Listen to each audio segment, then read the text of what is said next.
What's up, everybody? This is Chris Sarai bringing another edition of the Car Concierge Show, the Weekend Review.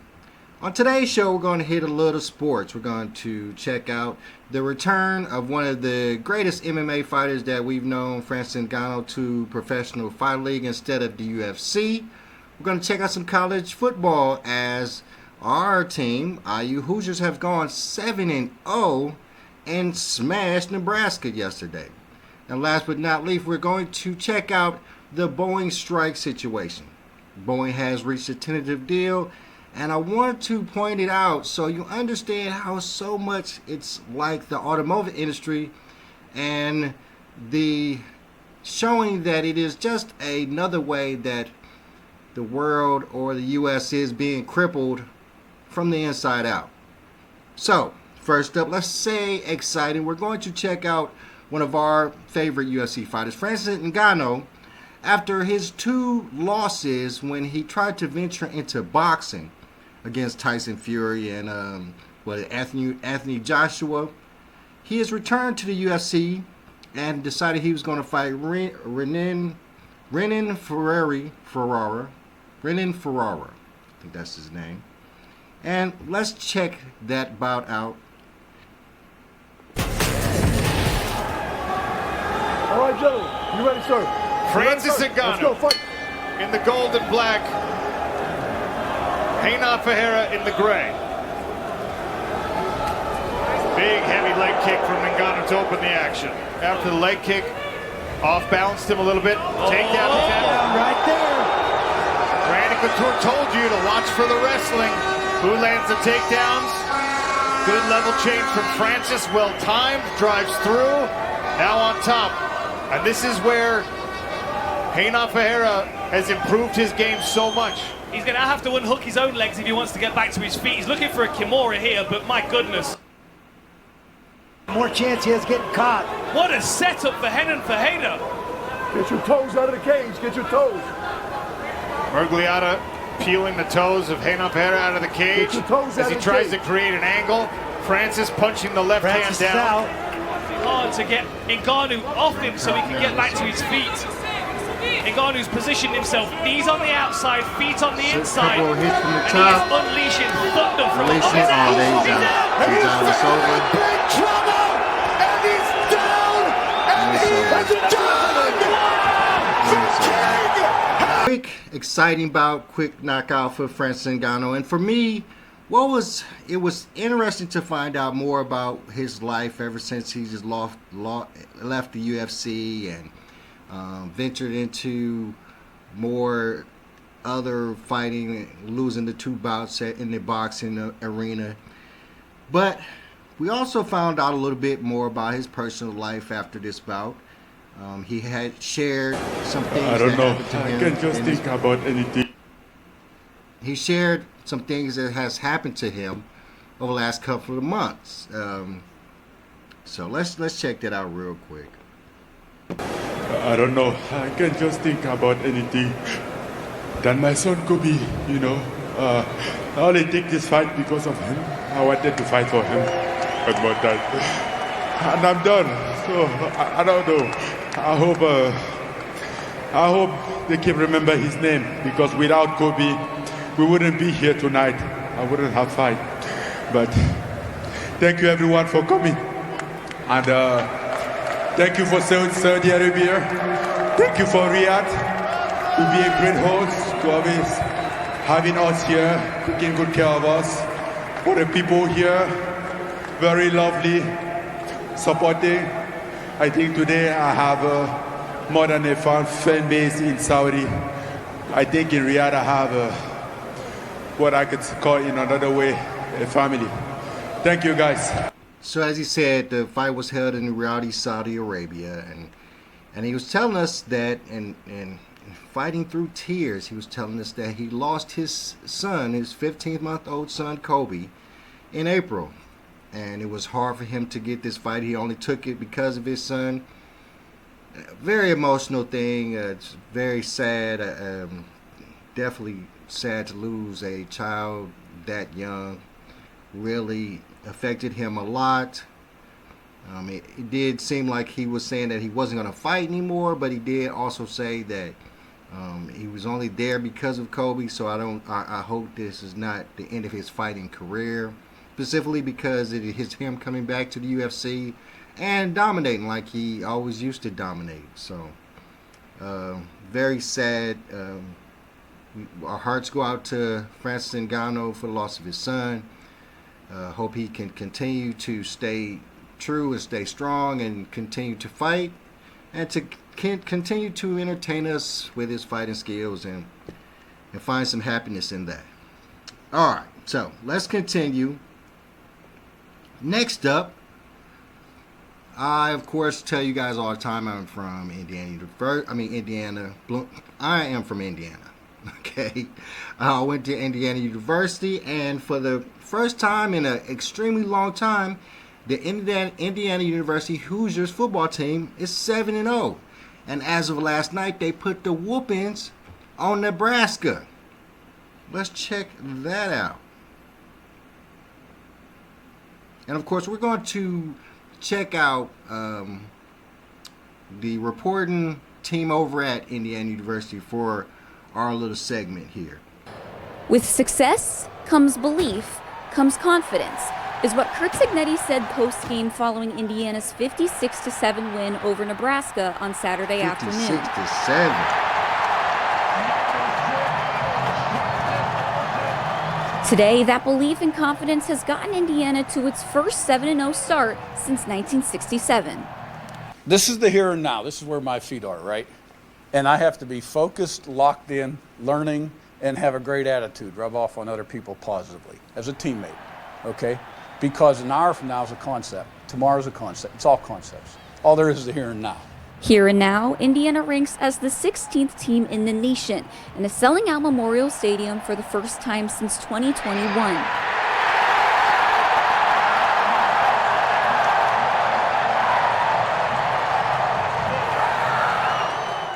When transfer running back Justice Ellison first got to campus, he said he didn't sense any excitement in the town of Bloomington or in the Indiana locker room. But today, in the here and now, I sense everything. The energy was just phenomenal. It was just like wonderful to see the guys' faces who've been going through so much for so long, not really winning. And, some guys who haven't even been a part of the team, I think it was, 2020 or 2021, had to win it really well, or did really well. And it was great to just see the guys, put a smile on their face and just enjoy. As me being a leader, it's good to, enjoy it with them. But, I tell them, hey, when it's time Sunday and Monday to come around, we need to do it again. So. And through all the belief and confidence, there's no sense of surprise, only expectation. I feel like that was an expectation. Coach Cignetti have a high expectation on us, and that was the standard. So we just went out there and played our football. Curt Cignetti's Hoosiers will look to continue to play its football next week back at Memorial Stadium as the Washington Huskies come to town. For the Hoosier Network, I'm Audrey Marr. Great stuff, great stuff. Just very proud of the IU Hoosiers. Very proud of Indiana.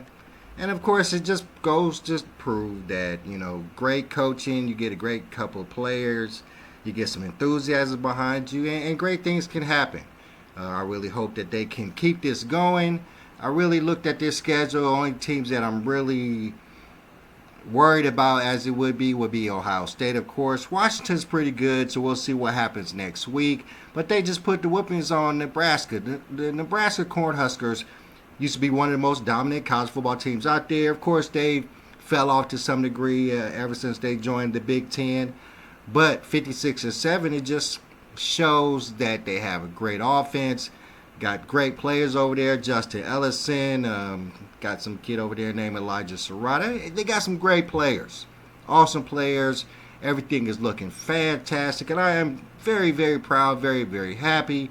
Definitely going to have to make some plans to head out there to watch some games before the end of the season, and hopefully, if they make the tournament, try to make some tournament games. That would be awesome to do. Not something that I've had the opportunity to do, but if it happens, I'll definitely try my best to be there and get all my friends to be there as well. So, great stuff there, great stuff there. let us continue. This is going to be a short show, guys. It's going to be a short show. We got some stuff to do, and not only that, we're going to do another show. We're going to do a special show this afternoon. All right, so last but not least, we're going to check out the situation with Boeing. Boeing, of course, creator or manufacturer of airplanes, has been in a striking situation for quite a time. They've been going through union negotiations and strikes and attempted strikes and evaluations of strikes for the last couple of months. And they've had some movement.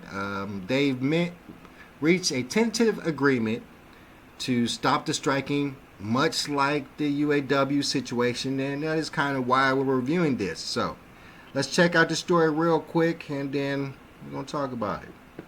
This is the news at 10.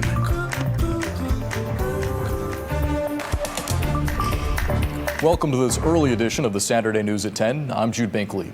Boeing and the Machinists Union just negotiated a new contract that could end the ongoing strike. Bridget Chavez with our sister station in Seattle has the latest details on the new offer. The company moves the needle and they need to move it further. That's how John Voss reacted to a new contract offer by Boeing that could end the strike. It's just another slap in the face, just like the past 10 years have been. The latest contract offer includes a 35% general wage increase over 4 years, the annual bonus program known as AMP reinstated, a $7,000 ratification bonus, and a one-time company contribution of $5,000 to machinists' 401ks. One-time lump sum into a 401k is not a pension. A $7,000 signing bonus is not a pension. And that remains to be a major sticking point for some machinists. But Boeing has made it clear, saying there is no scenario where it reactivates a defined benefit pension. The company is hell-bent on never giving one, but that's what it would take to get us back in the door. Members will vote on the new offer in the coming days. The union said in a statement, the workers will ultimately decide if this specific proposal is sufficient in meeting their very legitimate needs and goal of achieving respect and fairness at Boeing. Boeing said, we look forward to our employees voting on the negotiated proposal.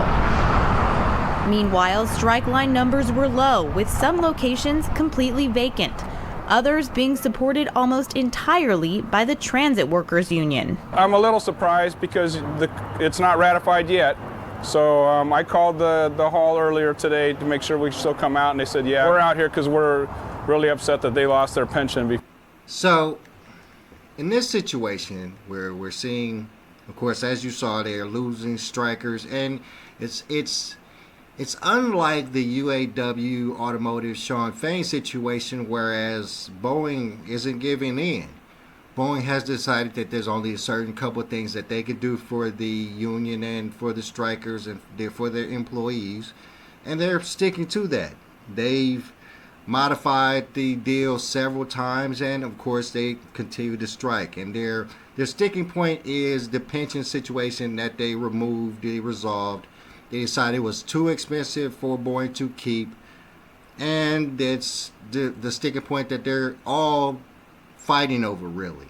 They keep throwing additional added benefits, $5,000 to a pension, all these other things, $5,000 to the 401k, but they continue to deny them the pension system that they had prior that was very lucrative for the employees. It was, you know, if once you got out of there, you was taken care of for life, and they took that away. It was too expensive, Boeing thought, and they just removed it. So, and that's the sticking point. That's really the sticking point for everybody. And why I bring this up and why I bring this as the Week in Review storyline is that it is pretty much the defining effect of the loss of a desire to stick to contracted rules and to maintain the status quo.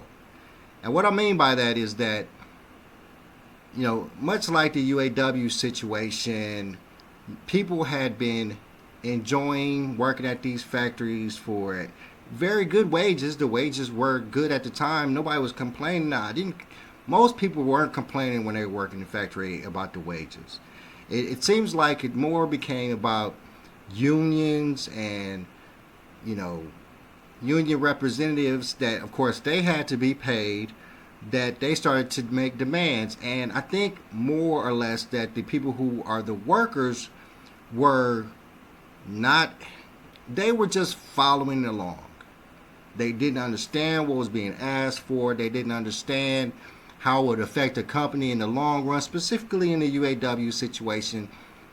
The workers could not have phantom that, agreeing to what the UAW was proposing and accepting it would be to the loss of their jobs. They couldn't have fathomed that. They couldn't have thought that if they agreed with the UAW that they would take all these pay raises and all these benefits, that they didn't understand that how now, after three months after that fact, several of their friends and family members have lost their jobs.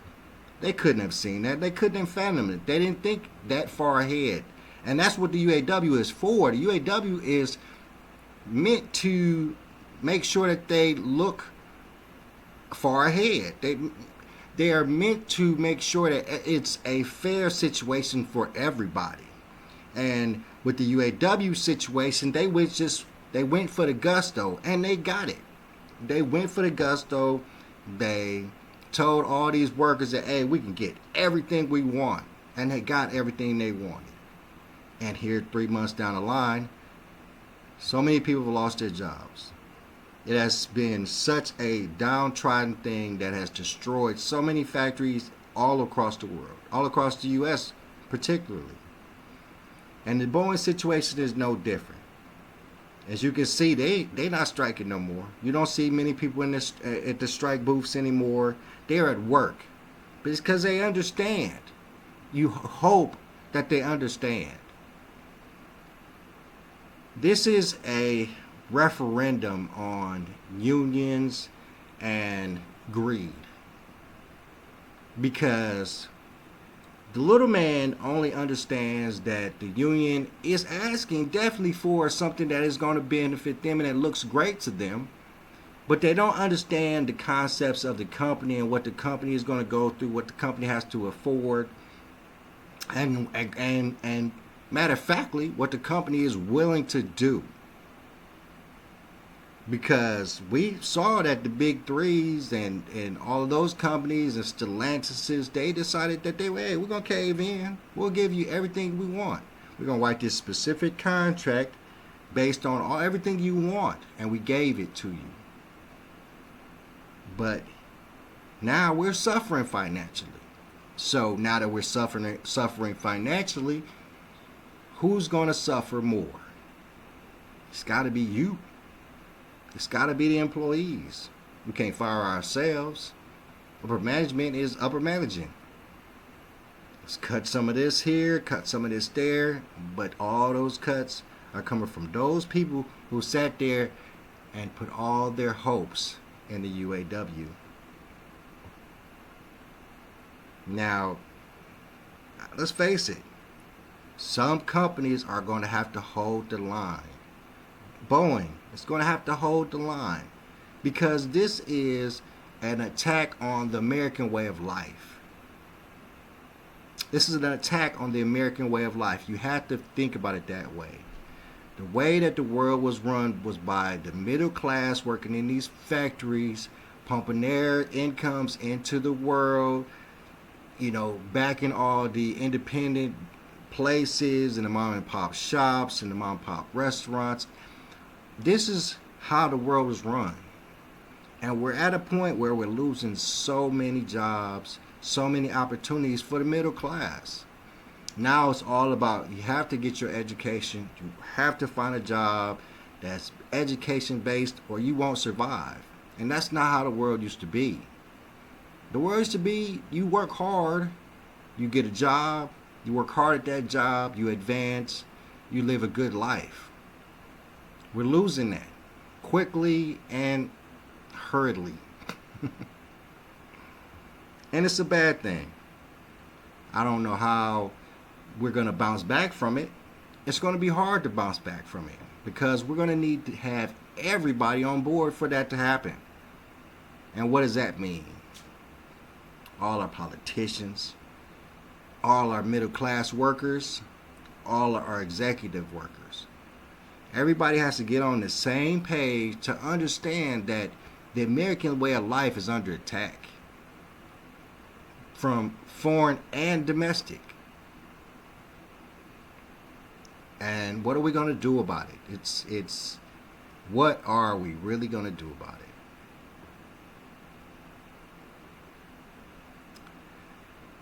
All right, my friends, I told you, quick show today, not too much to talk about. It's, of course, a beautiful day out here in California, and we're going to enjoy it after we shoot another show talking about Stellantis, of course. We're going to give you this Stellantis for a long time. All right, my friends, I am Chris Surratt. Thank you for tuning in. Please like, share, subscribe to the show, and I'm out. Peace.